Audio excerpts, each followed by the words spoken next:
ಮಲೆಗಳಲ್ಲಿ ಮಗಳು ಕುವೆಂಪು ಅವರವರ ಬರಹದ ಒಂದು ಅದ್ಭುತ ಪುಸ್ತಕ. ನೋಡೋಣ, ಓದೋಕ್ಕೆ ಶುರು ಮಾಡಿದ್ದೀನಿ. ಇವತ್ತಿಂದ ಓದೋಣ.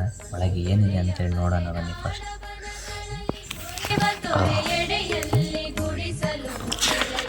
ನಾನು ಈ ಸಾಲನ್ನು ಆಗಲೇ ಓದ್ತೆ, ಬುಕ್ ಓಪನ್ ಮಾಡಿದಾಗ ನೋಡಿರಿ, ಓದುಗರಿಗೆ ಅಂತೇಳಿ ಬರೆದಿದ್ದಾರೆ. ಹೇಗಿದೆ ಎಲ್ಲ ಸಾಲುಗಳು ಫಸ್ಟೇ ಅಂತೇಳಿ.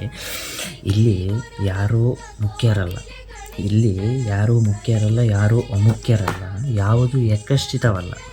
ಇಲ್ಲಿ ಯಾವುದಕ್ಕೂ ಮೊದಲಿಲ್ಲ, ಯಾವುದಕ್ಕೂ ತುದಿ ಇಲ್ಲ, ಯಾವುದು ಎಲ್ಲಿಯೂ ನಿಲ್ಲುವುದಿಲ್ಲ, ಕೊನೆ ಮುಟ್ಟುವುದೂ ಇಲ್ಲ. ಇಲ್ಲಿ ಅವಸರವು ಸಾವಧಾನದ ಬೆನ್ನೇರಿದೆ. ಇಲ್ಲಿ ಎಲ್ಲದಕ್ಕೂ ಇದೆ ಅರ್ಥ, ಯಾವುದೂ ಇಲ್ಲ ವ್ಯರ್ಥ, ನೀರೆಲ್ಲವೂ ತೀರ್ಥ. ಫಸ್ಟೇ ಹಿಂಗಾದರೆ ನಮ್ಮ ಕತೆ ಮುಂದೆ ಓದ್ತಾ ಹೆಂಗಿರ್ಬೋದು ಇಂಟ್ರೆಸ್ಟಿಂಗ್ ಆಗಿ ಅಂತ ಹೇಳಿ ನೋಡೋಣ. ಮುಂದೆ ಓದ್ತಾ ಏನಾಗುತ್ತೆ. ಮಲೆಗಳಲ್ಲಿ ಮದುಮಗಳು.